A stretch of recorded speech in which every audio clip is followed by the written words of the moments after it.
I chose my stepson over my own child because I wanted a perfect family. 36 months later, I discovered my husband was only after my inheritance. My stepson is a convict, and my real son legally changed his last name and blocked me from meeting his new wife and baby.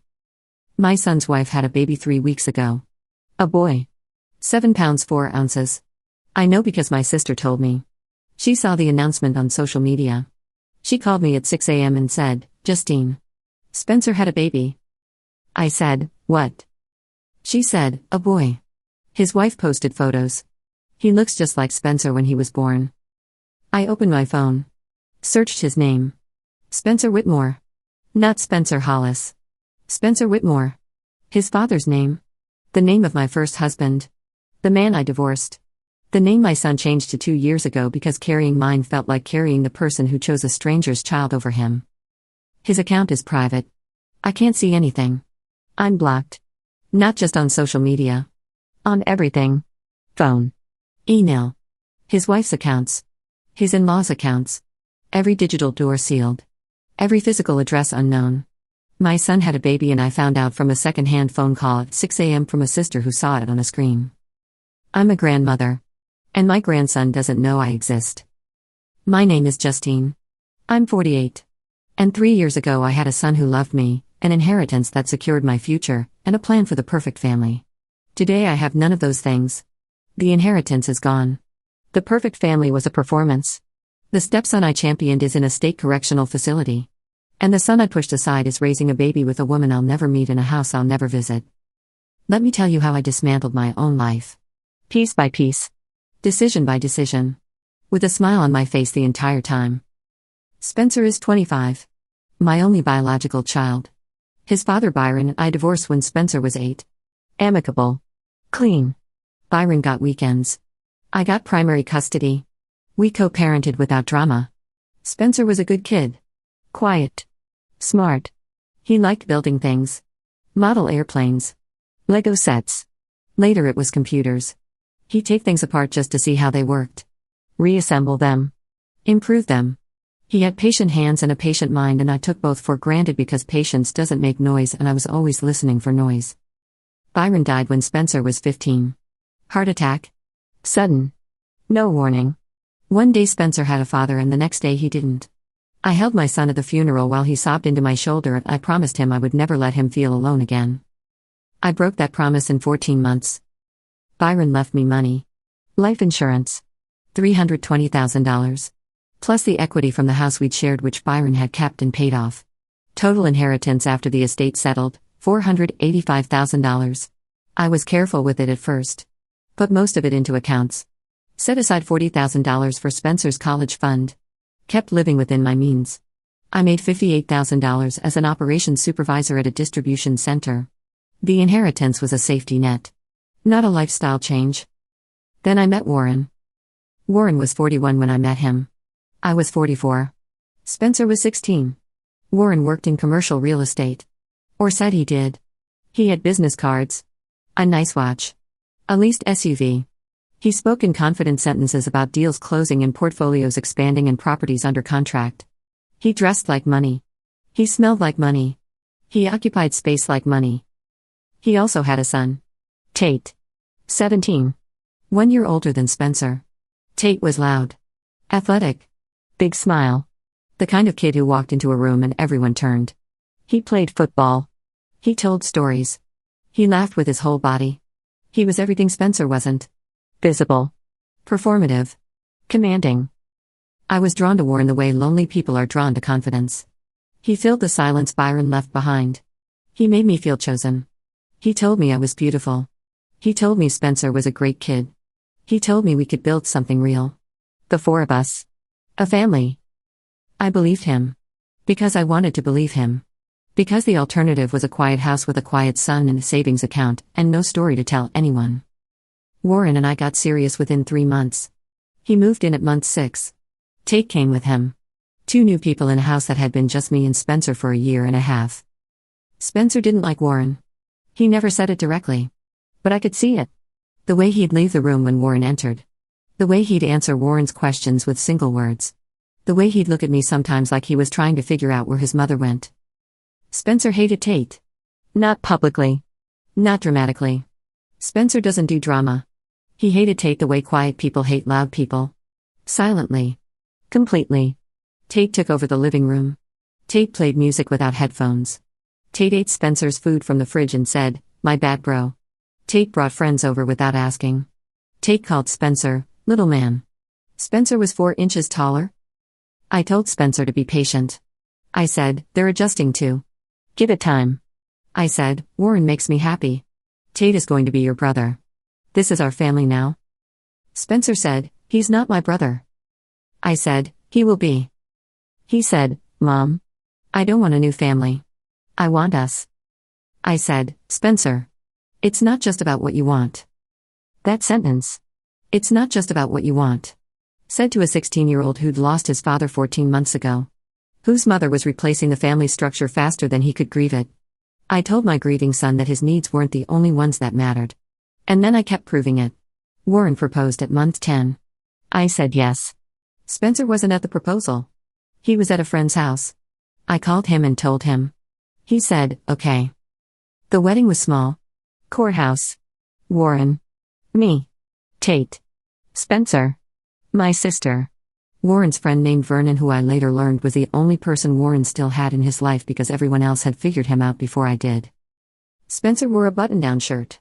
He stood next to me. He didn't smile in the photos. Not because he was being difficult. Because there was nothing to smile about and he was 16 and he was the only honest person in that room. The perfect family. That's what I wanted. 4 people. Dinner table. Photo on the wall. A blended family that worked.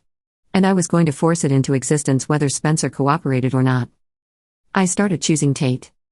Not consciously at first. But consistently. The way water finds the lowest point. I always found Tate's side. Tate wanted the bigger bedroom. Spencer had the bigger room because it had been his since birth. I asked Spencer to switch. I said, "Tate needs the space for his football equipment." Spencer said, "This is my room. I've had it my whole life." I said, "Spencer, don't make this a thing." He moved to the smaller room. He didn't argue. He packed his things in silence. Took down his father's photo from the wall. Carried it to the smaller room. Hung it on a nail that was already there. I should have cried watching that. A 16-year-old carrying his dead father's photo to a smaller room because his mother gave his bedroom to a stranger's son. I didn't cry. I helped Tate set up his new room.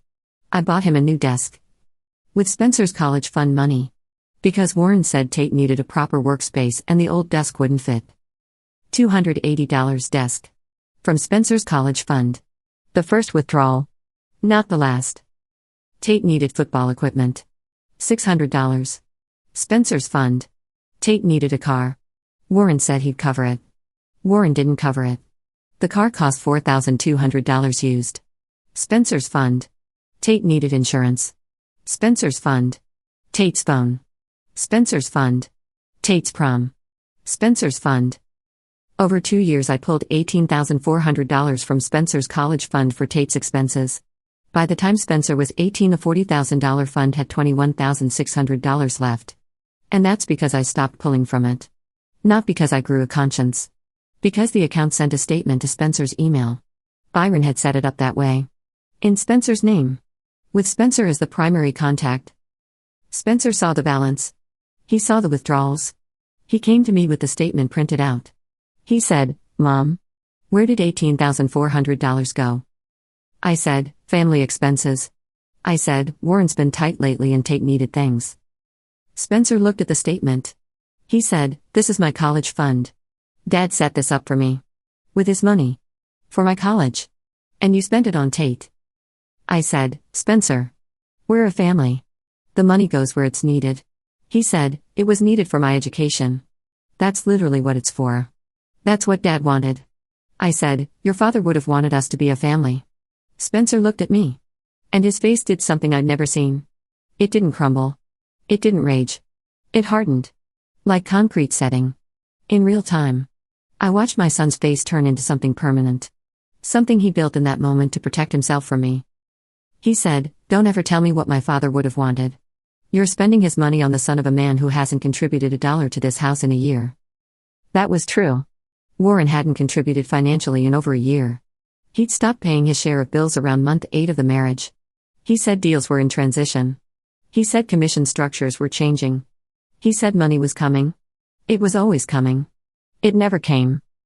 And I was too deep in the performance of the perfect family to look at the numbers. Because looking at the numbers meant looking at Warren. And looking at Warren meant seeing what Spencer already saw.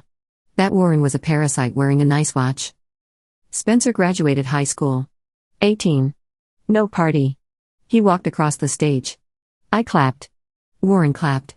Tate was on his phone. Spencer looked at the audience and his eyes found mine and there was nothing in them. Not anger.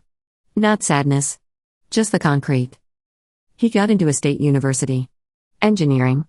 He paid for it with the remaining $21,600 from his fund. Loans for the rest. Scholarships he applied for himself. Work study. He did it alone. He did all of it alone. Because the person who was supposed to help him was furnishing a bedroom for someone else's son. Spencer moved out for college. The day he left, I helped him load the car. 2 suitcases. A box of books. His father's photo wrapped in a towel. That was everything he owned that mattered. Everything else in that house had been redistributed. His room. His desk. His fund. His place at the table. He hugged me in the driveway. He said, "Bye, Mom." Not "I love you." Not "I'll miss you." Bye, Mom. The way you say goodbye to a chapter you've already finished reading. Tate watched from the living room window. Eating cereal. In Spencer's old room's desk chair that I'd moved downstairs. He waved. Spencer didn't wave back. Warren said, "He'll settle in. He just needs space." I nodded. Like I'd been nodding for 2 years. Agreeing with a man who was stealing from me while I was too busy performing to notice. Spencer came home for Thanksgiving freshman year. That was the last time. He sat at the dinner table. Warren at the head. Me next to Warren. Tate across from Spencer. Tate was talking about some girl. Warren was laughing. I was refilling glasses. Spencer ate in silence. After dinner he helped me wash dishes. He said, "Mom, I need to ask you something." I said, "What?" He said, "Do you love me more than this performance?" I said, "What performance?" He said, "This. All of it. The happy family. The matching photos. Warren at the head of the table like he built something. Tate in my bedroom using my desk bought with my money. This. Do you love me more than you love the way this looks?" I should have said yes. I should have dropped the dish and turned around and held my son and said, "Yes. You. Always. Nothing else matters." I said, "Spencer, I wish you would try harder to be part of this family." He put the dish towel on the counter. He said, "That's the answer." He walked to the guest room. The room that used to be his room before I gave it away. He slept in a house where he was a guest. He left the next morning. Didn't say goodbye to Warren or Tate. Hugged me at the door. Short. Tight. The kind of hug that means something is ending but the person isn't ready to say it yet. I didn't hear from him for 6 months after that. He didn't come home for Christmas. Didn't call on my birthday. Didn't respond to texts for weeks at a time. Then he stopped responding entirely. Changed his number? No forwarding. No explanation. Just silence. That was 2.5 years ago. In those 2.5 years everything I built collapsed. Warren. Month 22 of the marriage. I got a call from my financial advisor. She said, "Justine, I need to discuss some concerning activity on your accounts." I said, "What kind of activity?" She said, "There have been multiple transfers from your inheritance accounts to an external account I don't have on file, totaling $114,000 over the last 14 months. My body went cold. She said, "The transfers were authorized with your login credentials. But the pattern is unusual. Small amounts initially. $2,000.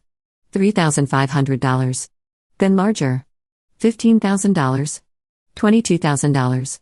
The most recent was $31,000 3 weeks ago. $114,000. From my inheritance. Byron's money. The money that was supposed to be my safety net. My retirement. My future." I went home. Warren was on the couch. I said, "Warren, who has access to my financial accounts?" His face did a thing. Not panic. Recalculation. The face of a man whose spreadsheet just got discovered. He said, "What do you mean?" I said, $114,000 is missing from my accounts.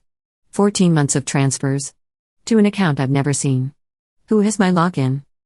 He said, "Justine, let me explain." I said, explain what? That you stole from me. That you've been draining Byron's inheritance to fund whatever you're actually doing since you clearly don't close real estate deals. He said, they're investments. I've been putting the money into deals that are going to pay off. I was going to tell you when the returns came in. I said, what deals? He couldn't name them. Not one. Not a single property. Not a single contract. Not a single deal that existed outside of the story he'd been telling for 2 years. Warren wasn't in commercial real estate. Warren hadn't closed a deal in 4 years. Warren's entire presentation, the watch, the SUV, the business cards, the confident sentences. All of it was packaging. He was a man who dated women with money and extracted it slowly enough that they didn't notice until the account statements came. I was the third woman. I found out later from his own cousin who contacted me after the divorce. There were 2 before me. Both with inheritances. Both cleaned out. Both too embarrassed to press charges. I pressed charges. Theft by deception. Financial exploitation. The detective said my case was strong because of the documentation trail. Warren's lawyer negotiated. He pleaded to a lesser charge. 18 months probation.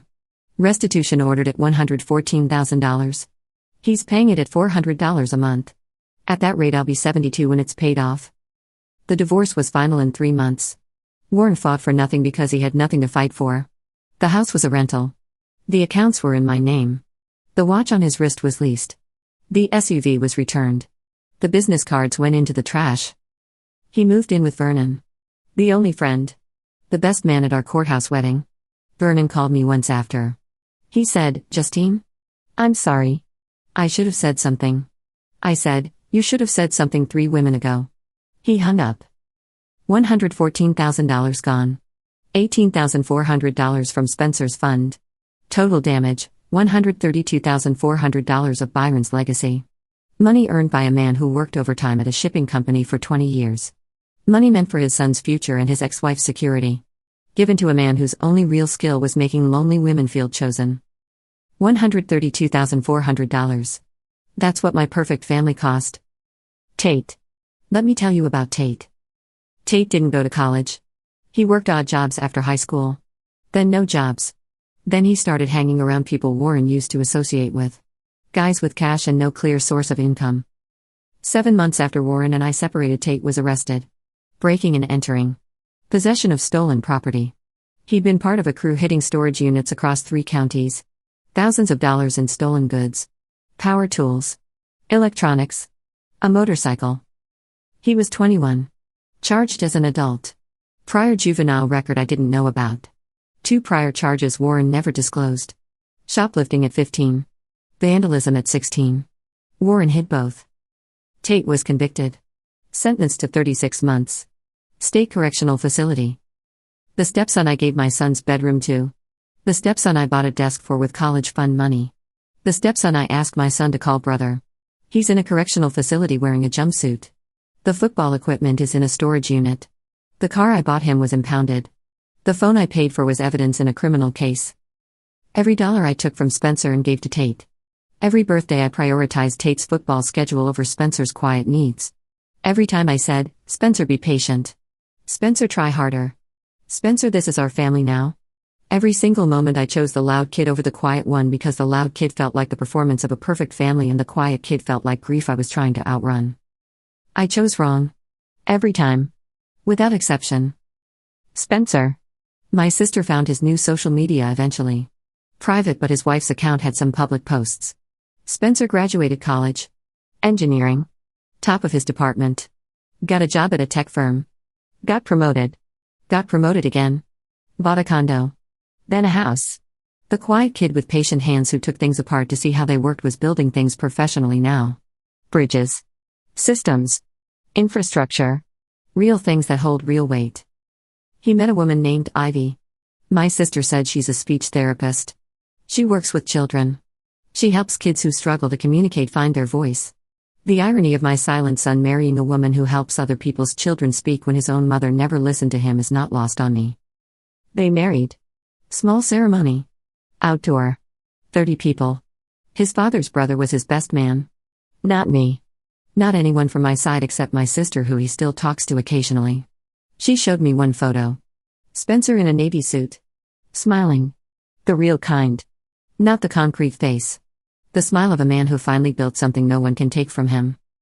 I wasn't invited. I didn't know it happened until after. My sister debated telling me. She told me because she said I deserved to know. I'm not sure I deserved anything, but she told me anyway. And now. A baby. A grandson. Born 3 weeks ago. Named Byron. After his father. My ex-husband. The man whose money I let Warren steal and whose college fund I emptied for a convicted thief. The baby is named Byron. And I can't hold him. Can't see him. Can't know him. Because my son decided that the woman who gave his bedroom to Tate and his college money to Warren and his father's legacy to a con artist doesn't get to be part of the next chapter. He's right. I called my sister after the baby announcement. I was crying. I said, I need to see him. She said, Justine. He's not ready.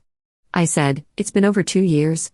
She said, and in those 2 years you married a thief, funded a future convict with your son's inheritance, and chose a stranger's child over your own for 3 straight years. That doesn't heal on your timeline. It heals on his. I said, I lost everything. She said, you didn't lose it.